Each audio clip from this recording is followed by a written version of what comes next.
What's up gamers, Pimp My Shed here. Just wanted to do a little video on my game of the year this year. Just wanted to do a little quick rundown, nothing special, just the game that I enjoyed the most this year. There's been a few that I've actually enjoyed, but I've really have. And just before I start,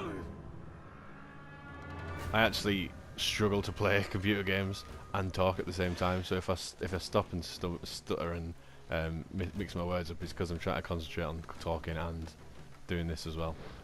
Oh, somebody's just died. Just done me a favour. Yeah, so bought a lot of games this year.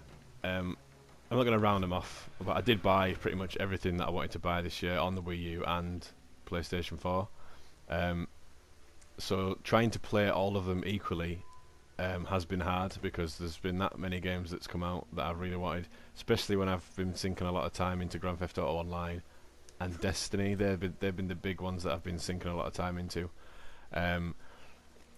Games like Dragon Age Inquisition, which I really probably should give my game of the year, but the only reason I'm not is because I've only just started it and it came out in November. And I've only just closed the first rift, which is pretty much, you know, you create your character and then you close this rift, and there's a little bit after that I'm doing, and I'm only there, but I know that it's going to be an amazing game, and I know it should really be my game of the year, and I'm not surprised that it's getting game of the year in all of the channels and programs and stuff like that. But it's been a toss-up of Alien Isolation, this game, Shadow of Mordor, and Destiny, believe it or not. But I had to narrow it down. I mean, Alien Isolation I really enjoyed. I thought they absolutely nailed that game. Even though there is bits of it in between where you kind of like the action dies down and you don't see a lot of the alien. But I genuinely thought that game was amazing. Destiny started off. Came out, it had a lot of server issues, a lot of problems. I thought the loot system and the engram system was pretty much unfair. Also, I didn't think it had a very good story. Well, it didn't have a story, let's be honest. But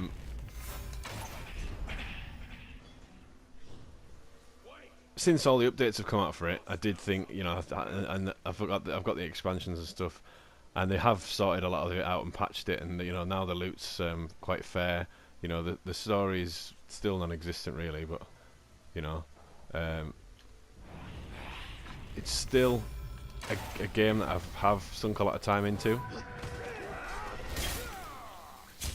and I am really enjoying it still. I think I'm on like level 31.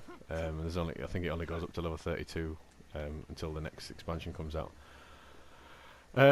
So yeah, I think Destiny is like the main reason that I haven't been playing a lot of my other games, which is a shame because I have got a lot of other games. Like I say, Alien Isolation, really did love that game. I would say that would be my second biggest game of the year that I've played. I know it didn't do. I know it's not like well.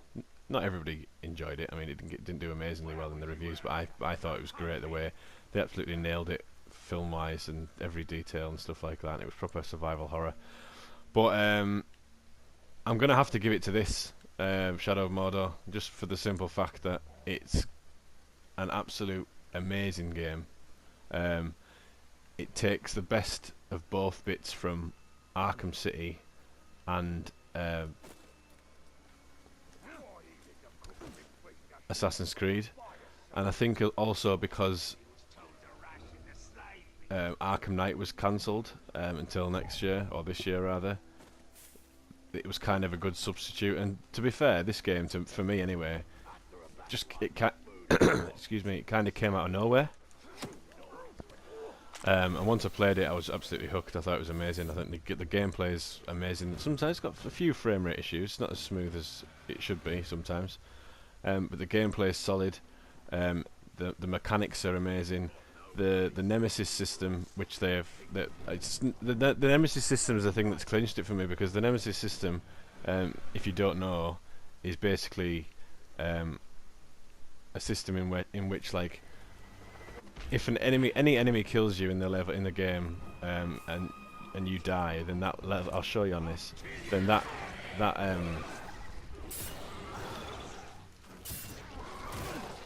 character who's killed you then levels up. So we'll just try and get killed. There we go. So this guy is going to kill me. So then this guy who's killed me is now going to become stronger. I shall begin my rise to command. And he's going to rise up the ranks to then become more powerful. And he also is going to remember that when I go and fight him again, he's going to remember me, and you can get like little feuds together.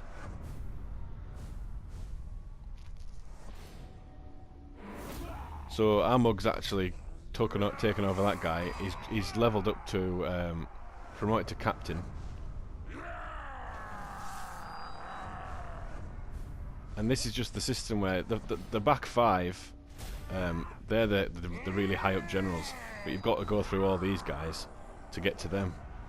And I just think it's a great system because it essentially makes the game harder every time you die, and you do die. It's not an easy game, which is good. And every time you play it, it could be different.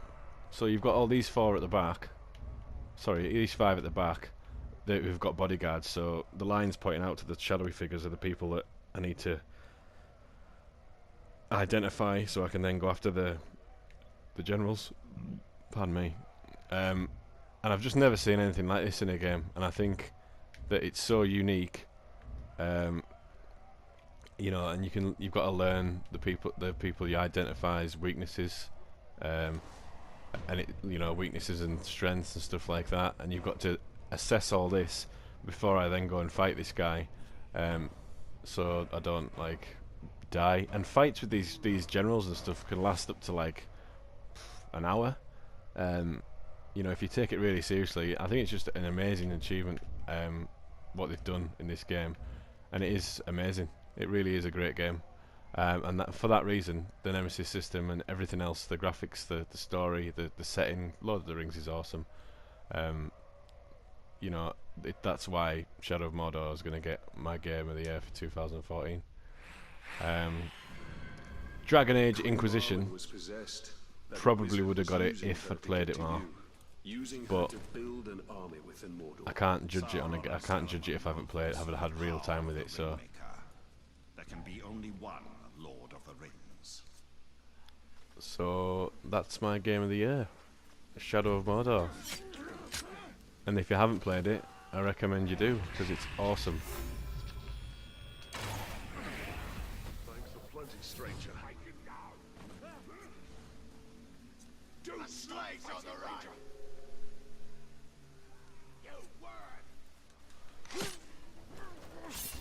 So yeah, that's been my game of the year.